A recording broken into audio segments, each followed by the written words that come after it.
నమస్తే sir, welcome. CBI నుంచి వచ్చారా? మిమ్మల్ని కలుద్దామంటే ఎప్పుడు దొరకరు. ఎక్కడో ఓదార్పు, ఎక్కడో యాత్ర, ఏదో దీక్ష. ఎప్పుడు బిజీయేనా? బిజినెస్ మ్యాన్ ఎప్పుడు బిజీగానే ఉండాలి.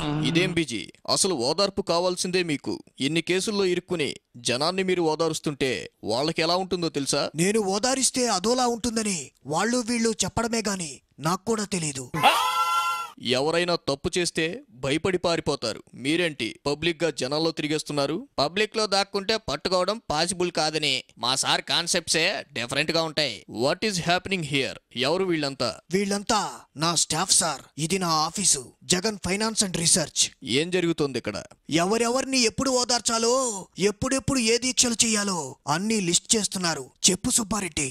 అవును సార్, అదే వర్క్ జరుగుతోంది. మరి ఇందాక ఫైనాన్స్ రీసెర్చ్ అన్నారు. ఇలా క్వశ్చన్స్ వేసి కన్ఫ్యూజ్ చేయొద్దు, ఎందుకంటే కన్ఫ్యూజన్ లో ఎక్కువ అబద్ధాలు చెప్పేస్తాను. జస్ట్ లిస్టులు తయారు చేయడానికి ఇంత నెట్వర్క్? నాటకాలు ఆడొద్దు, స్ట్రైట్ గా మాట్లాడండి. మీరు తట్టుకుంటానంటే స్ట్రైట్ గా మాట్లాడతాను సార్.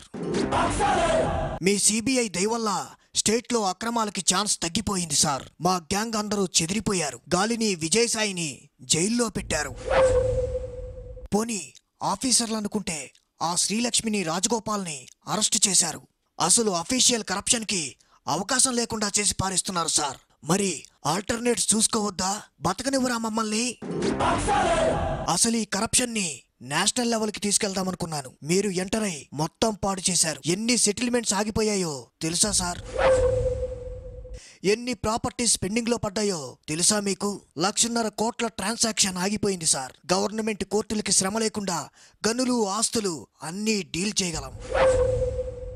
మింగ మెతుకులేని వాళ్ళని మిలియనీర్లని చేయగలం. అలాంటి మమ్మల్ని తొక్కేస్తారా సార్? ఏంటి సార్ మీ ప్రాబ్లం? ఏంటి సార్? ఎందుకండి ఇవన్నీ? హాయిగా నీతిగా న్యాయంగా బతికితే ఏం పోయింది? నేను మెల్లగా ఎలాగోలా బతికేయడానికి రాలేదు. ఈ ఆంధ్రప్రదేశ్కి అవినీతి అంటే ఏంటో చూపించడానికి వచ్చాను. అంటే ఇక న్యాయం ధర్మం ఏం లేవా? సార్, యుద్ధం చేతకానుడే ధర్మం గురించి మాట్లాడతాడు. I believe only in war, no morality. సరే, నేను మాట్లాడడానికి వచ్చాను కాబట్టి మనస్ఫూర్తిగా తిట్టట్లేదు. అరెస్ట్ చేయడానికి వస్తా కదా, అప్పుడు చూసుకుందాం.